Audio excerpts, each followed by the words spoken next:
کہ بے شک تم میں سے زیادہ عزت والا وہ ہے جو تم میں سے زیادہ متقی اور پرہیزگار ہے، اللہ کا فرمانبردار ہے۔ اب آپ خود دیکھ لیجئے کہ حضرت بلال حبشی رضی اللہ تعالیٰ عنہ جو حبشہ سے آئے تھے، کالے رنگ کے تھے، لیکن اللہ اور اس کے رسول کو پسند اپنے ایمان اور عمل صالح کی وجہ سے تھے۔ ابو جہل کے جو عرب کے معاشرے تھا اور بڑے خاندان کا تھا، لیکن وہ راندہ درگاہ قرار پایا، ناپسندیدہ ہوا۔ اسی طرح حضرت صہیب رومی کو آپ دیکھ لیجئے کہ صہیب رومی جو روم سے آئے تھے، غلام تھے، حضرت عمر فاروق رضی اللہ تعالیٰ عنہ کا جنازہ پڑھانے والے حضرت صہیب رومی ہیں۔ اور اسی طرح سلمان فارسی کو آپ دیکھ لیجئے جو فارس سے آئے تھے۔ تو اسلام میں اس طرح کی کوئی تفریق نہیں ہے کہ آپ کا قبیلہ کون سا ہے، آپ کا علاقہ کون سا ہے، کون سے خطے سے آپ تعلق رکھتے ہیں، آپ کا خاندان کون سا ہے۔ اسلام نے یہ جو فرق ہے، اس کو اونچ نیچ کو اسلام نے مٹا دیا۔ اسلام نے کہا کہ سارے انسان برابر ہیں، اور اگر کوئی کسی پر برتری رکھتا ہے تو وہ اپنے ایمان اور اپنے صالح کی بنیاد پر رکھتا ہے۔ رسول اللہ صلی اللہ علیہ وسلم نے معاف کرنے والا رویہ اختیار کیا۔ اب یہ معافی سب کے لیے ہوتی تھی، یعنی کوئی شخص بڑے خاندان بڑے قبیلے سے تعلق رکھتا ہے، اس سے بھی درگزر فرمایا، اسی طرح کوئی کمتر ہے اس سے بھی درگزر کیا۔ ہمارے ہاں تو یہ ہوتا ہے کہ کوئی بڑا شخص ہے، کوئی غلطی کرے تو ہم اس کو معاف کر دیتے ہیں، وہاں پر اعلیٰ اخلاق کا مظاہرہ کرتے ہیں۔ لیکن جب کوئی ایسا شخص ہو کہ جو ہمارا ماتحت ہو، ہمارے قبضے میں ہو، زیر دست ہو، ہم اس کو سزا دیتے ہیں۔ کیوں؟ اس لیے کہ اس پہ ہمارا اختیار ہوتا ہے۔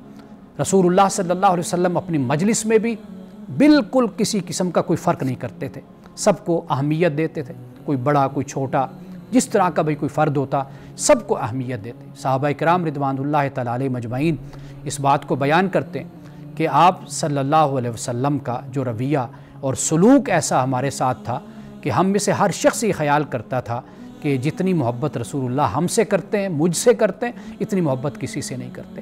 تو لہٰذا آج کے اس درس میں جو سبق ہمیں ملتا ہے وہ یہ ہے کہ یہ جو ایک عمومی رویہ ہمارے دفتروں میں، اداروں میں، ہمارے ہوٹلوں پر اور مختلف مقامات پہ نظر آتا ہے کہ ہم ہمیشہ عزت اس کو دیتے ہیں جو اچھے لباس میں ہوتا ہے، جس نے اچھے جوتے پہنے ہوتے ہیں، جو اچھی گاڑی جس کی سواری اچھی ہوتی ہے، جس کا گھر اچھا ہوتا ہے، ہم اس کو بڑی عزت دیتے ہیں۔ لیکن کوئی غریب ہمارے پاس آ جائے تو ہم اس کو عزت نہیں دیتے۔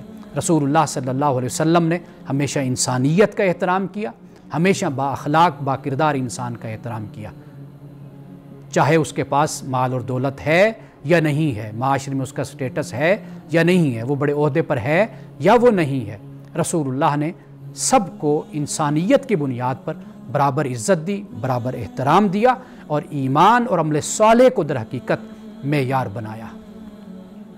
صاحب، آپ نے اپنی گفتگو میں اس ایک حدیث کا حوالہ دیا، اکرموا اولادکم، اپنی اولادوں کو عزت دو۔ یہ اولاد کو عزت دینا کیا ہے، اور ہمارے ہاں جو عمومی رویہ ہے والدین کا وہ کس طرح کا ہے؟ دیکھیے، جو والدین کا عمومی رویہ ہے نا، وہ تو یہ سمجھتے ہیں کہ اولاد کا سب کچھ ہم پر حلال اور جائز ہے، یعنی ہم چونکہ ہم نے پیدا کیا ہے، ہم ان کی پرورش کرتے ہیں، ان کی تربیت کرتے ہیں، ان کے اخراجات اٹھاتے ہیں، تو لہٰذا اب یہ ہمارا حق ہے کہ ہم ان کی بے عزتی بھی کریں، ان کی انا کو کچلیں، عزت نفس مجروح کریں۔ یہ والدین بدقسمتی سے ایسا خیال کرتے ہیں کہ اس کا سب کچھ ہم پر جائز اور حلال ہو گیا۔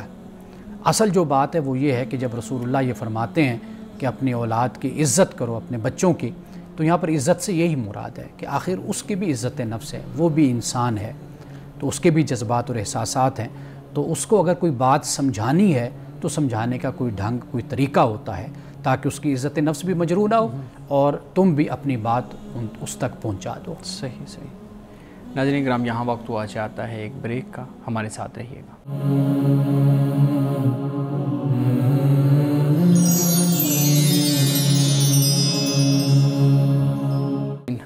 رحمان صاحب، ہم گفتگو کر رہے تھے رسول اللہ صلی اللہ علیہ وسلم کا دوسروں کو عزت دینا۔ آپ نے اپنی گفتگو میں اس چیز کا اظہار کیا کہ رسول اللہ صلی اللہ علیہ وسلم کی مجلس میں سب برابر ہوتے تھے، کسی کو اس کے مال اور دولت کی بنیاد پہ یا نسب کی بنیاد پہ کوئی فرق اس کے ساتھ نہیں کیا جاتا تھا۔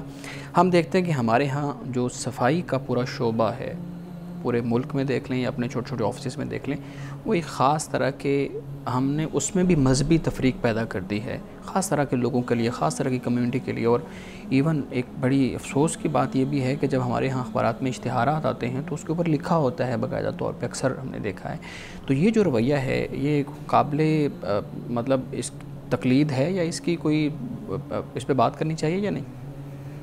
رسول اللہ صلی اللہ علیہ وسلم کی سیرت چونکہ آج ہمارا موضوع ہے، میں آپ کا سوال سمجھ گیا ہوں کہ جس کمیونٹی کی طرف آپ کا اشارہ ہے کہ ہم ان کو ہمیشہ حقیر اور ہمیشہ کمتر ہم ان کو خیال کرتے ہیں.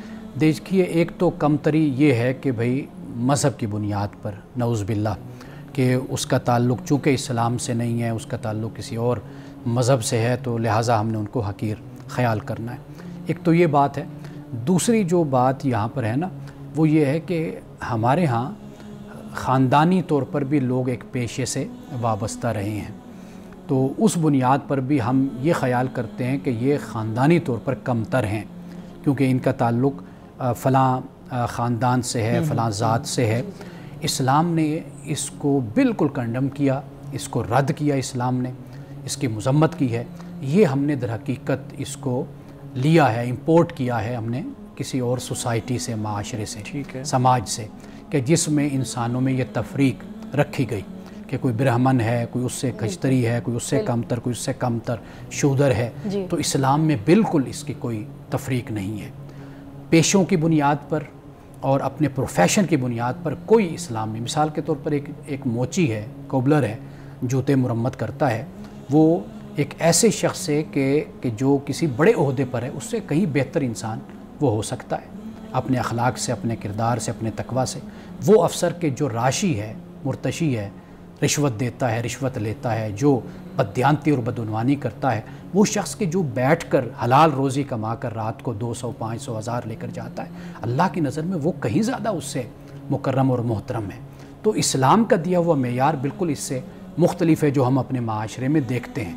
تو ہمیں چاہیے کہ یہ جو ہمارا معاشرہ ہے، اس کو آپ مسلم معاشرہ تو کہہ سکتے ہیں، آپ اس کو اسلامی معاشرہ آپ نہیں کہہ سکتے. اس حوالے سے مولانا صاحب ایک اور چیز دیکھیں کہ ہمارے جیسے جس چیز کی طرف آپ نے اشارہ کیا نا کہ ہمارے ہاں خاص کمیونٹی کو اس کام کے لیے باؤنڈ کیا جاتا ہے، تو اس پہ غور کریں کہ جب ہماری مسلمان جو لوگ ہیں، کمیونٹی ہے، غیر ممالک میں خاص طور پہ ایبراڈ جاتے ہیں، یہ وہاں پہ کیا کر رہے ہوتے ہیں؟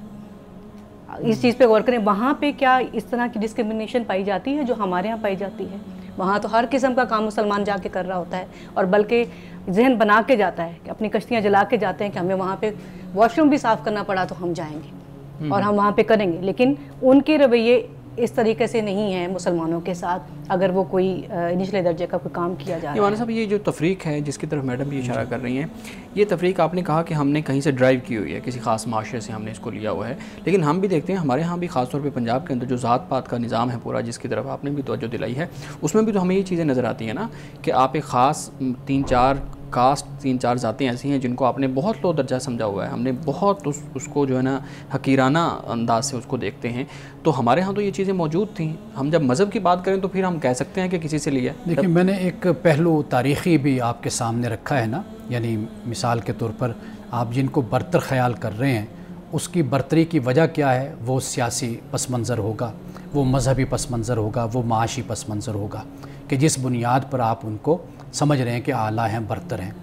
اس کے مقابلے میں آپ تاریخی حوالے سے دیکھتے ہیں کہ ایک قوم ہے، ایک ذات ہے کہ جو فلاں شعبے سے یا فلاں پیشے سے منسلک رہی ہے، اس نے ہمیشہ جوتے اٹھائے ہیں، ہمیشہ خدمت کی ہے، ہمیشہ اس نے جھاڑو دیا ہے، ہمیشہ اس نے اپنا غلامی کی زندگی گزاری ہے، تو آپ نے ان کو کمتر خیال کر لیا.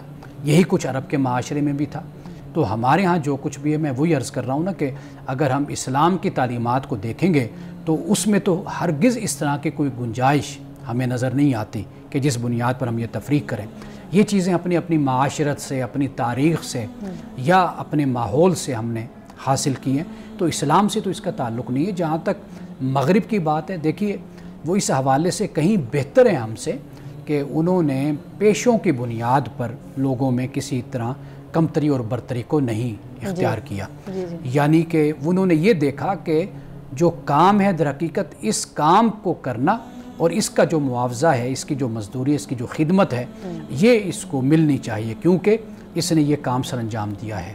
تو مثال کے طور پر اگر وہاں پر ہم موچی کی بات کریں تو یہ کوبلر یہ وہاں باقاعدہ طور پر ایک تعلیم ہے, کورس ہے, ڈپلوما ہے جو لوگ کرتے ہیں. اسی طرح باربر ہے تو وہ باقاعدہ کا کام بہت وہاں پہ ایکسپینسو کام ہے. اس طریقے سے مختلف جو کام ہیں, پیشے ہیں, وہاں پر لوگ پوری تعلیم حاصل کرتے ہیں, اس کے بعد وہ اس کو اختیار کرتے ہیں. صحیح, یہ نقطہ آپ کا آ گیا.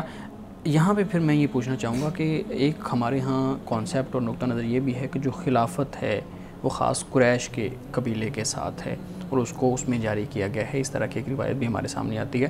تو کیا ہم یہ سمجھ سکتے ہیں کہ یہ جو معاملہ ہے یہ ذات پات کو ہی سپورٹ کر رہا ہے, ذات پات کے جو غیر منصفانہ جو نظام ہے اس کو سپورٹ کر رہا ہے؟ دیکھیے ہرگز نہیں, اس لیے کہ رسول اللہ صلی اللہ علیہ وسلم کا یہ فرمان جو آپ نے فرمایا, حضرت ابوبکر صدیق رضی اللہ تعالیٰ عنہ نے اس کو نقل فرمایا, اس کا در حقیقت پس منظر و بیک گراؤنڈ یہ ہے کہ جسے معاشرے میں عصبیت حاصل ہوتی ہے, سیاسی طاقت جس کو حاصل ہوتی ہے, جس کو معاشرے میں ایک تعارف حاصل ہوتا ہے, اگر اس کو آپ اپنا بڑا بناتے ہیں تو اس سے ایک یکجاہیت پیدا ہو جاتی ہے, ایک ہم آہنگی پیدا ہو جاتی ہے, ایک اتفاق اور اتحاد پیدا ہو جاتا ہے. یہ در حقیقت اس کے پیش نظر تھا. یہ اسی طرح ہے کہ جیسے آپ اپنے خاندان میں بھی ہمیشہ ایسے شخص کو چنتے ہیں کہ جس کو آپ دیکھتے ہیں کہ سب اس کی عزت کرتے ہیں, سب اس پر متفق ہیں, آپ اسی کا انتخاب کرتے ہیں. اسی طرح رسول اللہ صلی اللہ علیہ وسلم جس زمانے میں آپ تشریف لائے اور پھر دنیا سے آپ جب چلے گئے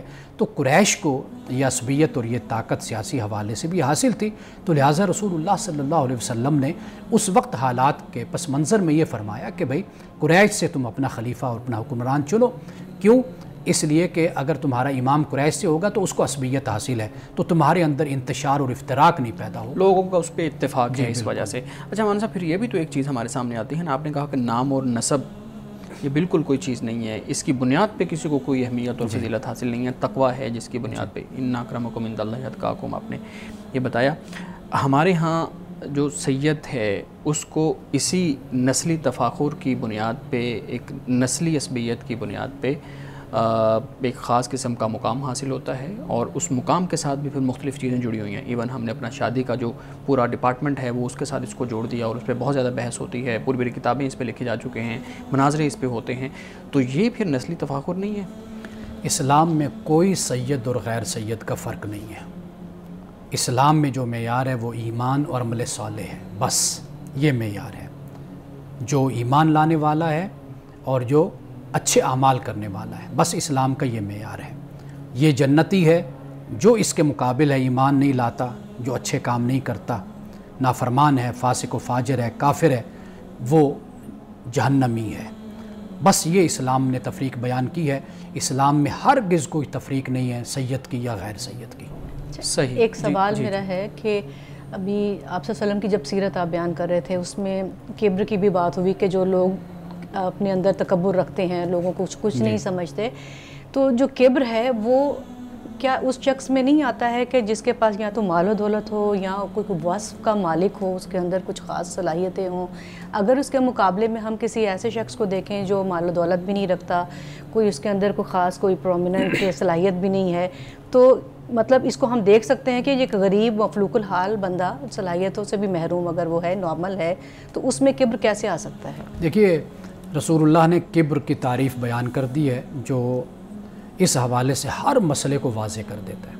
وہ یہ ہے کہ آپ نے فرمایا کبر یہ ہے کہ اپنے بھائی کو حقیر سمجھنا, دوسرے کو انسان کو حقیر خیال کرنا, اور اللہ کے حکم کے مقابلے میں کھڑا ہو جانا. بس یہ فرمایا کہ یہ کبر ہے. باقی اچھی جوتی پہننا, اچھے جوتے پہننا, اچھا لباس پہننا, اچھی سواری رکھنا, اچھا گھر اپنے لیے بنانا, رسول اللہ نے اس کو پسند فرمایا, اور اللہ کی نعمتوں میں سے بڑی شاندار اور بڑی اعلیٰ قسم کی اس کو نعمت آپ نے قرار دیا. در حقیقت انسان کا رویہ ہے کہ جو کبر کی صورت اختیار کرتا ہے, کسی کو حقیر نہ خیال کیا جائے, عاجزی میں رہا جائے, اللہ کے حکم کے سامنے اپنے سر کو جھکا دیا جائے. اچھا مولانا صاحب, علماء دین یا پیر صاحبان جن کو جو اپنے مطلب متقدین رکھتے ہیں, ان کے بیہیویئرز کو اگر آج ہم دیکھیں اور اپنے ماضی میں بزرگان دین کو دیکھیں جن کا بڑا نام رہا ہے, ان کے رویوں میں اگر آپ دیکھیں کتنا, یعنی وہ سب کو اپنا لیتے تھے, اپنے پاس ہر اچھا مطلب برا جو بھی جن کے ہم نے جو رکھے ہوئے تھے ٹولز کے، یہ اچھا ہے، یہ برا، یہ امیر ہے، غریب ہے، سب ان کے ہاں آتے تھے اور سب کو اپنا لیتے تھے. اپنائیت یعنی جیسے آپ صلی اللہ علیہ وسلم کا آپ نے فرمایا نا کہ ہر صحابی یہ سمجھتا تھا کہ آپ صلی اللہ علیہ وسلم ان سے زیادہ محبت کرتے ہیں. تو جو بزرگان دین تھے ان کی تعلیمات سے محبت کا جو عنصر ہے وہ بڑا نظر آتا تھا. اب جو ہمارے دینی حوالوں سے جو پرومیننٹ پرسنالٹیز ہیں ان میں مجھے یہ چیزیں نظر نہیں آتی ہے کہ سب کو اپنا لیں، سب کو اپنا بنا لیں اور محبت پھیلائیں، اس طرح کا کچھ نظر نہیں آتا. دیکھیے واضح بات ہے کہ وہ اوریجنل لوگ تھے، وہ اصل لوگ تھے. وہ جو اقبال نے کہا کہ زاغوں کے تصرف میں عقابوں کے نشیمن، تو اصل یہ معاملہ ہے کہ جو نسل در نسل لوگ آتے چلے گئے ان کے انوالومنٹ پھر سیاست میں ہوتی چلی گئی، ان کے انوالومنٹ دیگر سرگرمیوں میں ہوتی چلی گئی. جو اصل مقصد تھا لوگوں کی تبلیغ اور دعوت اور ہدایت کا، لوگوں کے تزکیے کا، وہ مقصد ان کے پس پش چلا گیا. تو پھر دنیا در حقیقت ان کا مقصد بن گئی. تو اس سے پھر یہ خرابیاں پیدا ہوئیں جس طرف آپ اشارہ کر رہی ہیں. ناظرین کرام، یہاں وقت ہوا چاہتا ہے ایک بریک کا، ہمارے ساتھ رہیے گا.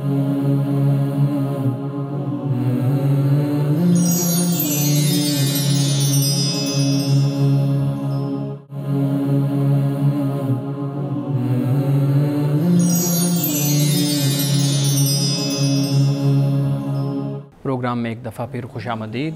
امان صاحب، ہماری بات ہو رہی تھی سید اور غیر سید. آپ نے اس چیز کو واضح کیا کہ اسلام میں اس کا کوئی تصور نہیں ہے. اگر آپ اتنی سمپل طریقے سے، اتنے سادہ طریقے سے یہ بات کہہ رہے ہیں کہ اسلام میں اس کا کوئی تصور نہیں ہے، ہمارے ہاں بہت زیادہ روایات اس پہ موجود ہیں، ہمارے ہاں علمی لٹریچر موجود ہے، تاریخی حوالے موجود ہیں، ہمارے ہاں مناظرے، ہمارے ہاں آبھاس اور یہ سارا کچھ موجود ہے، یہ سارا پھر کیا ہے؟ پھر یہ ردی کی ٹوکری میں جائے گا سارا کچھ؟ آپ نے بڑی سمپل انداز میں کہہ دیا کہ اس کا کوئی تصور نہیں ہے. رسول اللہ صلی اللہ علیہ وسلم پہ قرآن نازل ہوا. سب سے پہلا حوالہ ہمارے پاس قرآن مجید کا ہے. دوسرا حوالہ ہمارے پاس رسول اللہ صلی اللہ علیہ وسلم کی مستند احادیث کا ہے. مستند احادیث کو اگر ہم اٹھا کر دیکھتے ہیں، ان میں رسول اللہ نے اپنے قبیلے کو، آپ نے اپنی صاحبزادی کو، آپ نے اپنی پھپھو کو، بخاری میں اس بات کو بیان کیا گیا. الادب المفرد میں امام بخاری نے اس کو بیان کیا کہ آپ نے واضح طور پر اپنے قبیلے والوں سے یہ فرمایا کہ کل قیامت کے دن ایسے نہ ہو کہ لوگ جب اللہ کی بارگاہ میں آئیں تو وہ اعمال لے کر آئیں، اور تم اللہ کی بارگاہ میں آؤ تو تمہارے پاس صرف نسب ہو، میرا تعلق ہو بس. تو آپ نے اپنے خاندان کو، اپنے قبیلے کو آپ نے اس حوالے سے خبردار کیا تھا. باقی اگر آپ علماء کی بات کرتے ہیں تو وہاں پر ایک نہیں 20 حوالے ہمارے پاس یہ موجود ہیں کہ جس میں انہوں نے کہا کہ ایک عالم غیر سید ہے، وہ اس بات کا زیادہ حقدار ہے کہ آپ اس کو مسند پر بٹھائیں، آپ اس کو عزت دیں اس سید سے کہ جو جاہل ہے، جو علم نہیں رکھتا. تو علماء نے بھی اس کو بیان کیا ہے. باقی جو ایک عام رویہ عوام کا پیدا ہو جاتا ہے اور جو آج کل ہمیں نظر آتا ہے، تو یہ عوام کا پیدا کردہ ہے یا جاہل جو سجادہ نشین ہیں ان لوگوں کا یہ پیدا کردہ ہے. اس کا اسلام سے کوئی تعلق نہیں ہے. اسی درے تو دنیا میں ہو گئے نا. ویسے ایسے شخص کے لیے کہ وہ سوچے، ڈرے یہ کسی پہ الزام لگاتے ہوئے، وہ اللہ تعالیٰ کے ہاں اس کی کچھ سخت پکڑ ہے. قرآن مجید نے واضح طور پر اس کو جہنم کی وعید اس کو سنائی ہے اور قیامت کا سخت عذاب قرآن نے بیان کیا ہے. تو واضح بات ہے، یہ کم بات نہیں ہے. صحیح. مولانا صاحب یہ بھی بتائیے گا کہ ہم اس پہ تو بات کر رہے ہیں، ہمارے ہاں یہ رجحان بڑھتا کیوں جا رہا ہے؟ یہ رجحان کا کہنے کا مطلب ہے کہ یہ جو بیماری ہے، یہ مرض ہے، یہ بہت زیادہ بڑھ رہا ہے. الزام تراشی کے اندر رشتے خراب ہو رہے ہیں، لوگوں کے گھر خراب ہو رہے ہیں، کسی کی عزت مجروح ہو رہی ہے. یہ معاشرے کے اندر یہ چیزیں کیوں بڑھ رہی ہیں؟ دیکھیے، ہم نے بچپن میں ایک کہانی پڑھی تھی کہ ایک شخص نے، نوجوان نے اپنی ماں کو قتل کر دیا تھا. تو اس سے وجہ پوچھی کہ تم نے اپنی ماں کو کیوں قتل کیا؟ اس نے کہا میں نے ماں کو اس لیے قتل کیا کہ جب میں پہلے دن چوری کر کے آیا تھا نا، میں نے سکول سے پینسل، شارپنر، یہ چھوٹی چھوٹی چیزیں میں نے چوری کی تھی، تو میری ماں نے مجھے روکا نہیں تھا. یہ نہیں کہا تھا کہ بیٹا یہ غلط کام ہے، یہ جرم ہے، گناہ ہے، یہ تم نے نہیں کرنا. میری ماں نے مجھے شاباش دی تھی. تو اس لیے پھر میں نے آج جب میں اتنا بڑا ڈاکو یا چور بنا ہوں تو میں نے اس لیے اپنی ماں کا قتل کیا ہے کہ میں اس کی وجہ سے یہاں تک پہنچا ہوں. معاشرہ جہاں سے ایک برائی کو شروع کرتا ہے، یا گھر میں شروع ہوتی ہے برائی یا معاشرے میں، جب ہم وہاں پر اس پر قدغن نہیں لگاتے، اس سوراخ کو بند نہیں کرتے، پھر وہ اتنا بڑا سوراخ ہو جاتا ہے کہ پھر وہ ہاتھی کو بھی اور اونٹ کو بھی بہا کر لے جاتا ہے۔ اصل ہمارے معاشرے کی یہ صورت ہے۔ یعنی مثال کے طور پر اگر ٹیلی ویژن پر آپ یہ دیکھتے ہیں کہ ایک صحافی کسی شخصیت پر الزام لگا رہا ہے یا ایک سیاستدان دوسرے سیاستدان پر الزام لگا رہا ہے، تو وہاں پر جو موجود لوگ ہوتے ہیں وہ یہ کیوں نہیں کہتے کہ بھئی آپ کے پاس اس پر ثبوت کیا ہے، آپ پہلے ثبوت لاتے پھر آپ اس پر بات کرتے، یا دیکھنے والے یہ بات کہیں۔ جب ہم خود اس چیز کو ڈسکریج نہیں کرتے، حوصلہ افزائی کرتے ہیں اپنے فرقوں کی بنیاد پر، گروہ بندی پر، سیاسی جماعت کی بنیاد پر، تو پھر معاشرے میں یہ کلچر عام ہوگا۔ اور پھر عام بات ہمارے ہاں یہ ہے کہ اس کی ویورشپ بھی زیادہ ہوتی ہے جو الزام تراشی پہ یہ ساری چیزیں ہوتی ہیں۔ بدقسمتی یہ ہے کہ یہ بھی آپ کے معاشرے کی جو مفلوق الحالی ہے، بربادی ہے، اخلاقیات کے حوالے سے پستی اور گراوٹ ہے، یہ اسی کی نشاندہی یہ بات کرتی ہے۔ ایک نوجوان لڑکی ہے یا لڑکا ہے، وہ کسی کے ساتھ اس کی دوستی ہوتی ہے، ناجائز تعلقات قائم ہوتے ہیں، اصل میں اس کا اصل مجرم کون ہے؟ اب وہ جوان ہیں، ان کی کچھ نفسانی خواہشات بھی ہیں، ان کی ضرورتیں بھی ہیں، دوسری طرف ان کے معاملات جو لیگل طریقے سے ہیں وہ نہیں ہو رہے، تو اوبیسلی وہ کسی طرف تو جائیں گے۔ مجرم وہ خود ہیں جن کو اللہ نے عقل سے نوازا ہے، اللہ نے جن کو ایک قرآن، کتاب اللہ، اسلام جیسا دین اللہ نے عطا کیا ہے۔ اگر یہ عقل زندگی کے دیگر شعبوں میں چل سکتی ہے اور دیگر پیشوں میں اور معاملات میں چل سکتی ہے، تو یہ عقل خدا کے دین کے لیے بھی چل سکتی ہے، اخلاقیات پر بھی چل سکتی ہے، اقدار اور ویلیوز پر بھی چل سکتی ہے۔ نوجوان جب ایک انسان بالغ ہو جاتا ہے، عاقل ہو جاتا ہے اور وہ مسلمان ہے، تو پھر وہ اپنے اعمال کا خود ذمہ دار ہے کہ اس کو چاہیے کہ وہ اپنے آپ کو ایک اچھا انسان اور بہترین اپنے آپ کو مسلمان بنائے۔ یہ جو بہانے ہوتے ہیں کہ معاشرہ ایسا ہے، ماحول ایسا ہے، خدا کے ہاں اس طرح کا عذر اور اس طرح کی معذرت خدا کے ہاں نہیں چلے گی۔ خدا کے ہاں انسان اپنے عمل کا ذمہ دار ہوگا، خدا اس بنیاد پر اسے سوال کرے گا۔ صحیح وہ جی میڈم آپ سوال کرنا چاہ رہے ہیں؟ جی یہ ابھی جیسے شعیب صاحب نے بات کی، تو ضبط نفس جو ہے، تزکیہ نفس ہے اور روزوں کا رکھنا، یہ سارا یہی چیزیں تو سکھاتا ہے، تو انسان اپنے آپ کو کیسے بری ذمہ ٹھہرا سکتا ہے کہ بھی میرے اس فعل کا ذمہ دار کچھ اور ہے۔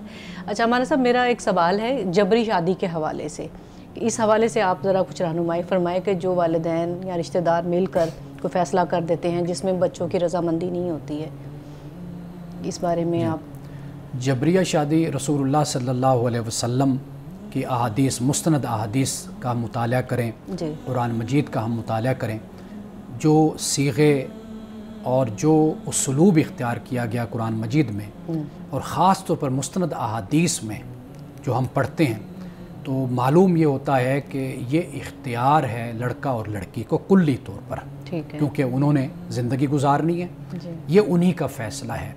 اس لیے کہ ہم نے یہ عملی طور پر بھی دیکھا ہے کہ جہاں پر جبر ہوتا ہے، جہاں پر دباؤ ہوتا ہے، وہاں پر پھر شادی تو ہو جاتی ہے، لیکن بعد میں اگر زندگی گزرتی ہے تو وہ چپکلش میں اور ناپسندیدگی میں گزرتی ہے، یا پھر یہ ہوتا ہے کہ والدین سے انتقام لینے میں بیٹا ہے تو وہ پھر اپنی بیوی کے ساتھ ناجائز طور پر رویہ اختیار کرتا ہے، ظلم اور زیادتی کرتا ہے، اور وہ بیچاری پھر خام خواہ بیچ میں نشانہ بنتی ہے۔